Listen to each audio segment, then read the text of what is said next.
આપણે જે રચીએ છીએ ને એ વન છે. આપણે રચના કરીએ, વાવીએ ઝાડ પાન લતાઓ, એ વન છે. પણ પ્રકૃતિ જેનું સર્જન કરે છે, મતલબ પ્રકૃતિ એમના નિયમ અનુસાર પ્રકૃતિ જેનું જતન કરે છે ને, અને એ જે ઉછેર થાય છે, પછી પશુઓ પક્ષીઓ પંખીડાઓ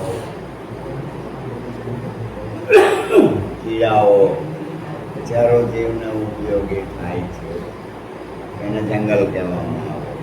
એને પ્રકૃતિ સર્જન કરે એને જંગલ કહેવામાં આવે. આપણે જેનું સર્જન કરીએ છીએ ને એને વન કહેવામાં આવે. પણ વિચમણા મારા દીકરા એવી બની જાય છે કે આપણે વનને જ જંગલ સમજી લઈએ છીએ. બેટા શું થાય છે દીકરા મારા? મૂળભૂત જે જંગલ સમજાવવું જોઈએ ને એ નથી સમજાતું, અને વન સુધી જ સીમિત રહીએ છીએ. કારણ કે આપણે વનમાં જંગલનો ભાસ કરી લઈએ છીએ દીકરા મારા. હકીકતે વન અને જંગલમાં બહુ મોટો તફાવત છે. આપણે સર્જન કરીએ છીએ ને દીકરા, એને વન કહેવામાં આવે. પ્રકૃતિ જેનું સર્જન કરે છે ને એને જંગલ કહેવામાં આવે. એટલે આહલાદક અનુભવ છે ને એ જંગલમાં થાય છે, વનમાં નહીં બેટા.